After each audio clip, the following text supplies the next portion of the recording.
Oppressées par la misère, elles n'ont guère tort. Elles sont pourtant comme nous. Elles ont des droits comme vous. Droit au sourire comme tous. Droit à une situation décente.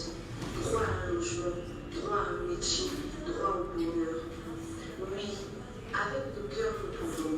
Oui, avec notre volonté nous devons.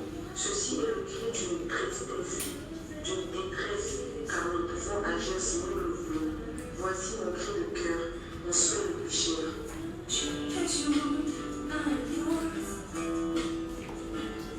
Cette femme s'appelle Lénior, des nationalités sénégalaises. Née à Kaolack, suite au décès de ses parents, c'était très compliqué pour elle. Elle a décidé d'aller vivre à Dakar chez sa tante pour essayer de continuer ses études. Mais les moyens financiers ont posé problème. Elle a trouvé un homme qui a décidé de la marier, où ils auraient eu 5 enfants. Et quelques temps après, il décède. C'était pas facile pour elle et sa famille.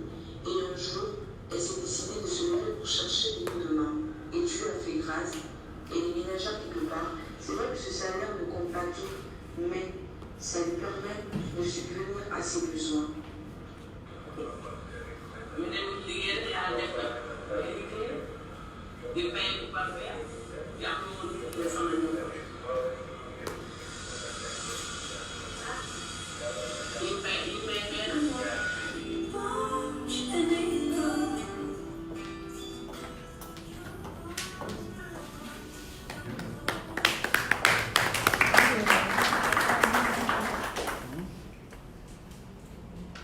Mon projet est structuré comme suit. Nous allons commencer par le contexte et la justification. La femme est considérée comme un sexe inférieur dans plusieurs régions du monde. Elle est réduite le plus souvent aux occupations ménagères et à une soumission totale. Les femmes sont touchées de manière disproportionnée par la discrimination, l'exploitation. La discrimination permettant qu'à une faible minorité de femmes d'atteindre à des postes élevés et à se retrouver dans les rues, abandonnées à elles-mêmes. Nous allons passer à la description du projet. Voilà. Les femmes sénégalaises, n'ont d'autre choix que de rechercher leur autonomie, dans le sens où elles doivent avoir le droit de prendre des décisions, de faire des choix, d'avoir accès aux ressources et aux opportunités. Le projet Jigenu Elek, qui est en Wolof, qui signifie en français la femme entreprenante, forte, debout, vise à aider les femmes sans abri, sans travail. Elles sont obligées de manger pour pouvoir nourrir leur famille et elles-mêmes. Mais nous ne savons pas que ces femmes subissent des agressions, des viols et des meurtres. La zone d'intervention. Ce projet s'établit dans la ville de Dakar. Et selon l'Agence nationale de la statistique et de la démographie, en sigle ANSD, confirme que la population dakaroise est de 3 732 284 habitants, dont 1 879 807 femmes. Cette population de femmes, seules 40% de femmes sont actives, contre 60% sans activité, dont 12,6% sont mangeantes et 47,4% sont au chômage. Les objectifs. Mon projet s'appuie sur 3 points. La sensibilisation, la formation et la création d'opportunités. Donc sensibiliser ces femmes en général à l'autonomisation économique de la femme. Et ça se basera sur la confiance en soi et le développement de leurs compétences. La formation, donc les former au métier de ménage, lavage de linge et babysitting. Aujourd'hui, ces métiers sont beaucoup négligés, mais ils sont très bénéfiques pour le développement d'une communauté et d'une société.